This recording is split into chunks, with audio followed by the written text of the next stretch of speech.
Now, there's masses of material in the series about the possibility of a lost civilization. The Anunnaki was a term of the gods used by the ancient Sumerians, but the original form of it simply meant the sky people. What if scientists just discovered the last Anunnaki king and the revelation caused them fear? Across the globe, teams have been discovering artifacts that hint at a forgotten civilization filled with influence and power. This latest findings challenges our understanding of history, suggesting that ancient texts might be real accounts of our past. Let's explore this groundbreaking find and learn more about the Anunnaki rulers. Gilgamesh, the real king, or just a tale? People worldwide are beginning to discover hints of a forgotten era in human history, and many believe this is indeed the case. They also suggest that once lost to time, ancient technologies are now being rediscovered. Think about King Gilgamesh and his ancient city, taking us all the way back to 2700 BCE in the heart of Mesopotamia during the Early Dynastic Period. Many discussions have revolved around the idea, as has been mentioned before, that we are uncovering evidence of ancient knowledge. Newcomers brought fresh ideas to the area. This period marked the emergence of cities across Mesopotamia, which led to the formation of some of the first advanced societies. Among these was the city ruled by Gilgamesh, who was not only a king in the historical sense, but also a figure of legend. He led Uruk, a city that stood out from the rest, situated along the Euphrates River in what is now Iraq, a place often not given enough attention in detailed archaeological explorations. One could imagine Uruk as a lively city, bustling with markets, grand temples, and the well-known Uruk Wall, which is said to have been built by Gilgamesh himself. The intricate designs on the wall indicate the efforts of a large, organized group of workers. Uruk became a center for culture, trade, and technological advancements, famously credited with the development of the cuneiform writing system. But what was life really like under the rule of Gilgamesh? Imagine a leader seen as nearly divine, dedicated to ensuring the welfare of his people. During his reign, Uruk thrived as a spiritual and cultural hub, with a particular emphasis on worshiping Inanna, a key deity. The city represented the height of Sumerian technological, architectural, and societal achievements, reflecting its status as a significant urban center. Gilgamesh was crucial in the administration, religious practices, and protection of the city, leading to major construction projects that enhanced Uruk's majesty and security. If people limit their search to what they already know, they might overlook significant discoveries. Humanity is on the edge of rediscovering what our ancestors accomplished. Gilgamesh exists in a space between myth and historical figure, captivating scholars. The line between legend and actual history is blurred, yet there are indicators that suggest Gilgamesh truly existed in ancient Mesopotamia. Consider the Sumerian king list. This document is not just any historical record, but a mixture of factual and mythical accounts. It mentions Gilgamesh, hinting that he might have been a real ruler and not just a character from myth. The existence of multiple versions of this list, discovered in various locations, shows that the Sumerians placed a great deal of importance on their history, with Gilgamesh playing a significant role in their stories. Then there are the artifacts and inscriptions. Finding a piece of pottery or a seal with Gilgamesh's name on it would be thrilling. Although these pieces do not provide a full account of his reign, they suggest that he was regarded as a significant leader. These discoveries, made at ancient Sumerian sites, indicate that Gilgamesh was remembered, making him more than just a mythical figure. He was a symbol of leadership. Distinguishing the factual from the mythical in Gilgamesh's story is challenging, similar to loosening a tightly knotted rope. The archaeological digs conducted so far have not fully outlined his life or accomplishments. Instead, they offer pieces that provoke more questions about his actual reign. The lack of definitive evidence makes Gilgamesh a mysterious figure, lost to the annals of history. However, the clues that have been uncovered are invaluable. They link the dots between myth and history, suggesting that Gilgamesh could be more than just a fictional character.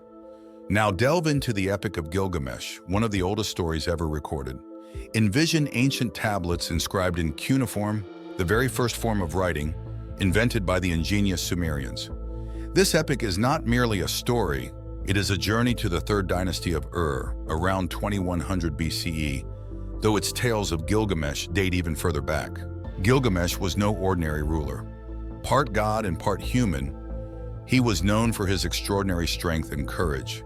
The epic recounts his incredible adventures, such as his battle with Humbaba in the cedar forest, showcasing his heroism. Yet it is the death of Enkidu that deeply affects him, prompting him to seek immortality and confront the truths about life and death. Enkidu, created from nature to temper Gilgamesh's ego, becomes his closest companion. Their friendship is a key theme, illustrating how strong bonds can transform us and lead us to reflect on the profound questions of existence. The Epic of Gilgamesh addresses universal human themes: the pursuit of fame, the search for eternal life, and the inevitable reality of death, emphasizing the importance of friendship in our quest for understanding and coming to terms with our mortality. In the Epic of Gilgamesh, we find unique meetings between humans and gods. Gilgamesh's journey isn't just about heroics or living forever. It's a deep look into the interactions between gods and people in ancient Mesopotamian belief. Consider his encounter with Utnapishtim, who survived a catastrophic flood thanks to a divine warning. This tale isn't just about survival, it's crucial for Gilgamesh, searching for everlasting life. Utnapishtim's story, escaping a divine flood, reflects the gods' immense control over human destiny in Mesopotamian myths. Gilgamesh's adventure is filled with encounters with gods that make us question ancient Mesopotamian beliefs. His buddy Enkidu was created by a goddess because the gods thought Gilgamesh was too proud. Then there's Ishtar, the goddess of love and war, who gets angry when Gilgamesh rejects her, sending a heavenly bull to cause trouble. And we can't ignore Humbaba, the terrifying guardian of the cedar forest, set by the god Enlil. The fight with Humbaba isn't just a battle, it's a story of human desire battling divine will. Gilgamesh often speaks with Shamash, the sun god, who acts like a heavenly guide, giving advice and help. It's interesting to see such a powerful god involved in Gilgamesh's life. Even Gilgamesh's mother, a lesser goddess, helps him, showing the close ties between gods and Gilgamesh, mixing up the divine and the everyday. In the captivating world of ancient Mesopotamia, we meet the Anunnaki, gods central to Sumerian and Akkadian myths. These stories, among the oldest we know, introduce a unique group of gods, with the Anunnaki being particularly important. Over time, some Anunnaki were linked to stars and planets, showing their growing role in Mesopotamian astrology and the belief that celestial movements were divine signs. Linking gods like the Anunnaki to the sun, moon, and Venus made these cosmic bodies sacred, tying heaven to the divine tales of the gods. Some think the Anunnaki were advanced aliens from a distant planet, Nibiru, here for gold. This idea suggests they influenced human history, teaching us farming, building, and astronomy. We'll look at ancient sites like Göbekli Tepe and the Sumerian king list for clues about the Anunnaki's impact and their possible continued influence on Earth. Exploring ancient myths and alien theories leads us to the fascinating Anunnaki gold theory. This suggests the Anunnaki, aliens from the distant planet Nibiru, came to Earth for gold to fix their planet's atmosphere. This hidden planet, Nibiru, is thought to come close to Earth every few thousand years, according to ancient Sumerian texts. They describe the Anunnaki as heavenly beings who arrived long ago to mine gold. Why gold? The theory says the Anunnaki needed it to shield Nibiru's atmosphere. This idea is supported by ancient artworks that some interpret as showing advanced technology or space travelers, possibly the Anunnaki. These interpretations suggest a global influence of these beings, seen in various cultures worldwide. Next, we dive into the mysterious world where ancient stories and real life mix, mixing alien DNA with early humans. A key point of this theory is the idea that the Anunnaki are genetically modified humans. They are thought to have combined their advanced genes with early humans to create workers for their gold mines. This might help explain the rapid progress in human development and the start of more complex societies. Sitchin and others believe that ancient constructions and relics, like the precise Egyptian pyramids or Sumer's detailed stonework, show signs of this alien help. But mainstream scientists and archaeologists usually reject these ideas, seeing historical achievements as results of human skill and slow societal growth. Still, the Anunnaki gold theory and tales of planet Nibiru fascinate many, showing our deep interest in space and what might exist beyond our known world. Whether seen as old myths or speculative history, these stories push us to think about the vast, unknown parts of the universe we inhabit. One intriguing claim is that the Anunnaki upgraded humans using their own alien DNA. This could explain sudden increases in human smarts and abilities. Supporters point to things like the Sumerian king list and advanced star knowledge as signs of alien impact. Sumerian art also adds to the mystery, showing the Anunnaki as larger-than-life, sometimes non-human figures, leading some to see them as real, not symbolic. Today, the Anunnaki inspire books, films, and many debates, keeping alive the quest to understand our roots and how our cultures formed. Seeing the Anunnaki as myths or historical figures opens up new ways of thinking about our ancient history. The search for Anunnaki traces takes us to historical spots that might hold clues to their interaction with early humans. In this search, ancient Sumer stands out. Their star charts and massive temples, like the ziggurats, spark debates about whether they had help from beyond Earth. And it's not just Mesopotamia. Other ancient landmarks globally are also examined for signs of the Anunnaki. The Anunnaki narrative is part of the larger ancient astronaut theory, suggesting that aliens visited Earth long ago, shaping human civilization. This view looks at old stories, sacred writings, and art not as imagination but as real alien encounters.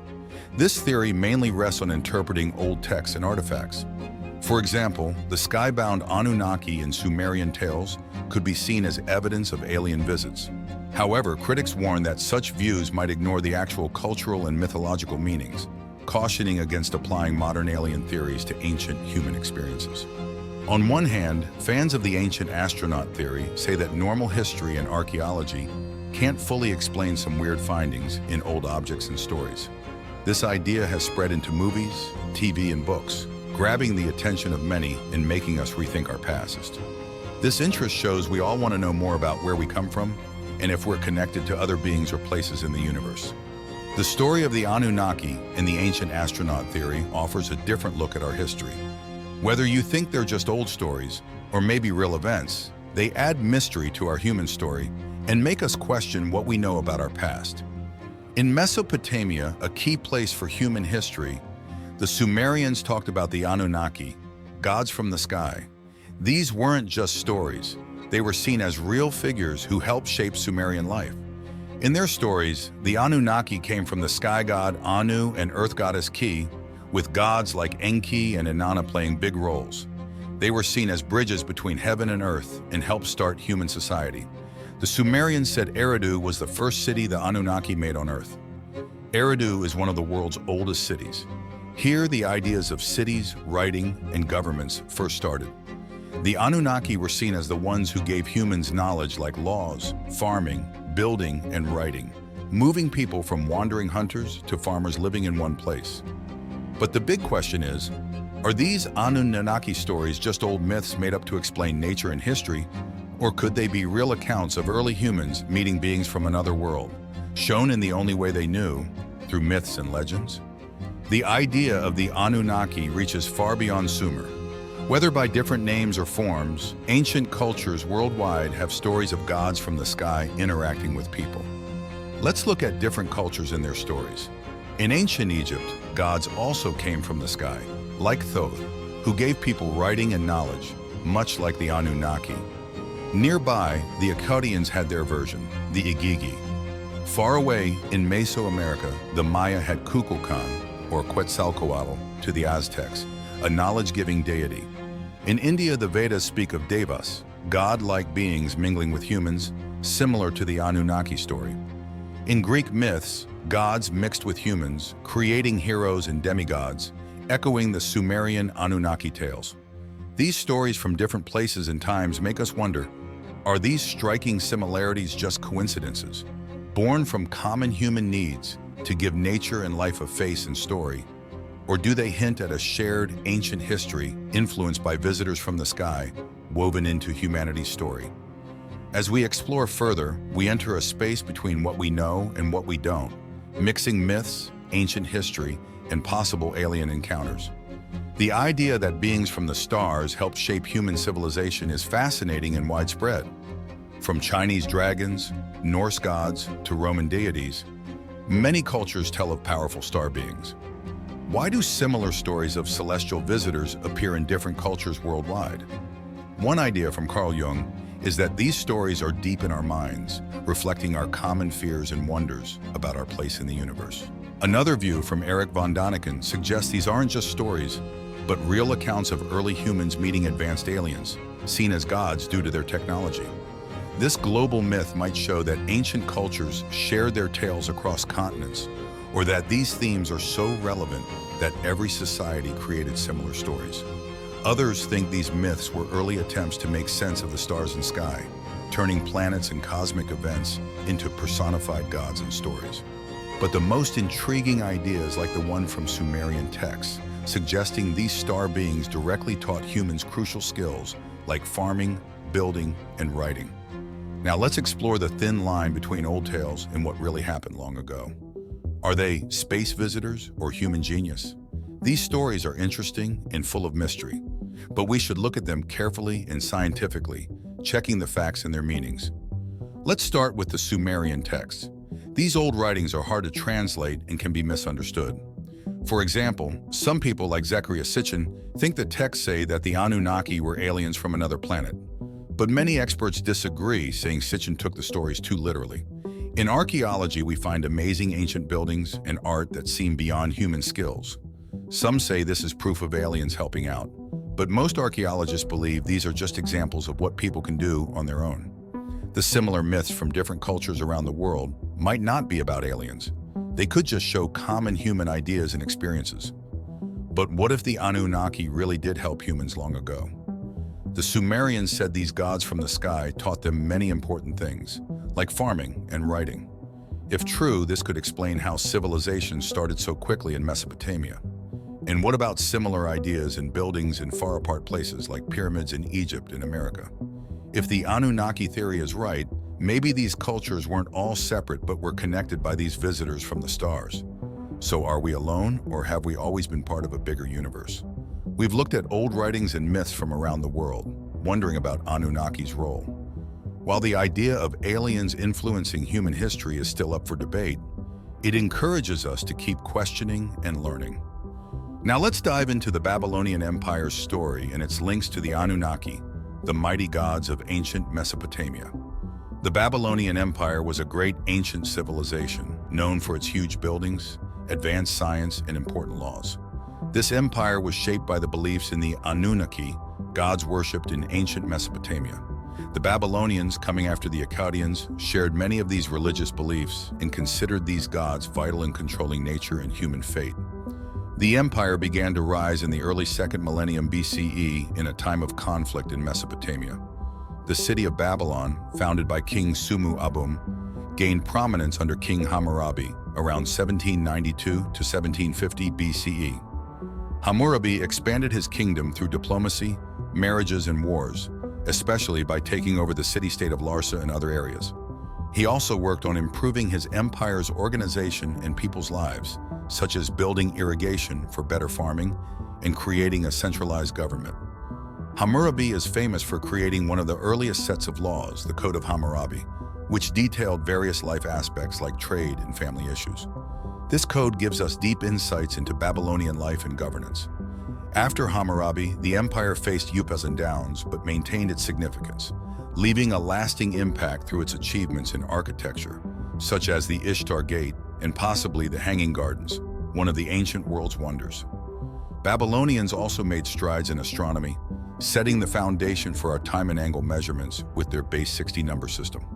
They advanced in writing, creating the Epic of Gilgamesh in significant libraries, and set early precedents in law with Hammurabi's code. Additionally, they contributed to medicine and were a trade hub due to their location by the Euphrates River. The Babylonian Empire was known for its smart and creative people, impacting science, art, and culture significantly. Their contributions still affect our lives today, building on what they started long ago.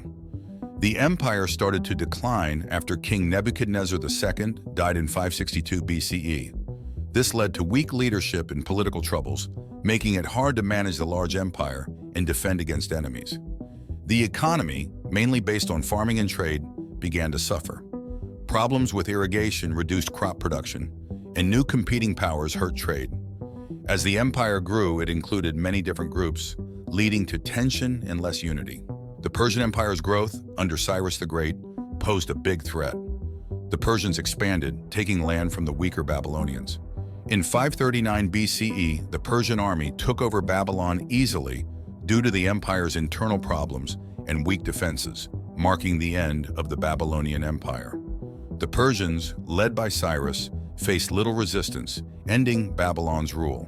Moving on, we discover the remains of great empires and the gods and people within them. Hammurabi's Code, the last days of Babylon. After taking over, Cyrus the Great merged Babylon into his Persian Empire, treating the people he conquered fairly and kindly. Alexander the Great's takeover in 331 BCE started the Hellenistic period in Mesopotamia. The area then fell under the Seleucid Empire, leading to the slow disappearance of Babylonian culture.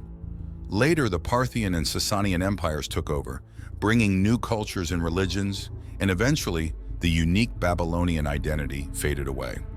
The Babylonians, like their Mesopotamian neighbors, worshipped many gods, including the Anunnaki. This worship and the myths surrounding the Anunnaki influenced later cultures and can be seen in surviving art, architecture, and religious texts. For example, the Anunnaki were part of many Babylonian stories, like the creation of humans and tales of gods controlling nature. These stories and beliefs, such as those in the Epic of Gilgamesh, influenced later cultures and are still known today. In art, the Anunnaki were depicted in many forms, showing their importance in Babylonian life. In modern times, the Anunnaki have sparked various theories, from being seen as ancient astronauts to representing natural elements or human traits. These ideas show how the Anunnaki and Babylonian culture continue to interest people today. The Assyrians, another powerful Mesopotamian civilization, also worshiped the Anunnaki. Their connection to these gods influenced their society, from their government to their art and literature, leaving a rich legacy for us to explore. The Assyrian Empire started in the city of Ashur, near the Tigris River in what is now northern Iraq. Ashur was an important city named after the main Assyrian god and became a big trade center because of its good location. By the 14th century BCE, the Assyrians became independent again under King Ashur-uballit I. He started the Middle Assyrian Empire and began taking over nearby areas. This began a long history of military expansion. The empire grew stronger under kings like Adad-niraris and Tiglath-Pileser III, who made the government more centralized and built up the empire's infrastructure. This helped them control and grow their territory. Assyrian power peaked in the Neo-Assyrian period, starting around the 10th century BCE. Famous kings like Ashur-nasir-pal II and Sennacherib expanded the empire to include large parts of the Middle East. The Assyrians were known for their strong army and harsh methods in conquering lands, which helped them collect wealth and maintain power. Their military was advanced, with well-organized troops and iron weapons that were better than their enemies' bronze ones. They were also skilled in attacking cities, using tools like siege towers and battering rams. Plus, they had a standing army ready to fight at any time, making them quick to react to threats and control their large empire. The Assyrian military was a strong force that helped the empire become powerful in the ancient Near East. Known for their fierce cavalry and charioteers, they scared their enemies and were highly skilled. The Assyrians also built good supply systems, with roads and food depots to support their armies during wars. Their soldiers were well-trained and loyal, making them tough opponents. However, this strong military also caused problems. As the empire grew, it was hard to keep control over all the areas. Rebellions were common, and the empire spent a lot of money and effort to put them down. This left them open to attacks from other countries. The empire also spent a lot of money on its army and big buildings, which hurt its economy. Political fights and lack of strong leadership made things worse. Some think that bad weather, like droughts, also added to the empire's troubles. Eventually, the Assyrian Empire faced too many problems at once. The Babylonians and Medes took advantage of this and attacked the empire. They captured Nineveh, the Assyrian capital, in 612 BC, which was a big defeat for the Assyrians. Even after they tried to rebuild their power in a new city, Haran, they were too weak to stop their enemies. By 609 BC, the empire had fallen apart. The end of the Assyrian Empire was caused by many problems inside and outside the empire. It was too big to manage, had money problems, was politically unstable, and faced natural disasters and strong enemies. This led to its downfall and made room for new powers like the Babylonians and Persians to rise. As we go back to the start of cities and kings, we'll see how gods called the Anunnaki shaped the lives of the Assyrians. The Assyrians, builders of an empire.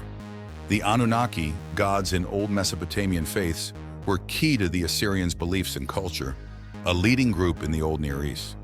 They connected to the Assyrians in religion, art, and stories. The Anunnaki, believed to have made people and nature, deeply shaped Assyrian religion. Gods like Enlil, Ea, and Anu were crucial for the Assyrians, central to their worship. Assyrian kings said they were chosen by the Anunnaki, making their rule and wars seem right. Kings were often shown in art getting the Anunnaki's blessing, showing their power was God-given. Anunnaki images were in Assyrian art, showing gods next to kings. The winged disc, a sign of the sun god Shamash from the Anunnaki, stood for divine protection in their art. The Anunnaki also filled Assyrian myths and stories, borrowed from older Sumerian and Akkadian tales. The Assyrians valued these stories, adding them to their own writings. Exploring the Assyrians shows their strong link to the Anunnaki gods. This belief in divine backing drove their empire's success, but also their downfall when they faced many challenges. The Anunnaki are gods in old stories from Sumerian, Akkadian, Assyrian, and Babylonian cultures. The Akkadians, taking over the Sumerians, kept their religious stories, including those of the Anunnaki gods, important for life aspects like fertility and justice. These gods were central in prayers and stories for both Akkadians and earlier Sumerians. Key Anunnaki included Anu, the sky god, Enlil, god of wind and power, Ea or Enki, god of water and wisdom, and Ishtar, or Inanna, goddess of love and war. The Akkadian Empire's success came from uniting different groups under one rule. Sargon, their leader, combined strong military tactics, smart deals, and careful planning to bring together the Sumerian cities. His empire stood out for blending the best parts of the cultures it took over. For instance, the Akkadians took the Sumerians' cuneiform writing, helping them manage their empire and keep Sumerian culture alive. Sargon used both force and smart diplomacy in his wars. He let beaten cities keep their leaders if they agreed to follow him, reducing chances of revolt and making the transition smoother for those cities. As the empire grew, so did trade, bringing wealth and new ideas. The Akkadians set up a big administrative system to manage their wide territory, using governors to keep things running smoothly. These steps helped later empires by providing a model for how to run a large, varied area. Did discovering the last Anunnaki king start to show us where we come from? Tell me what you think, and remember to like and subscribe for more secrets about our world.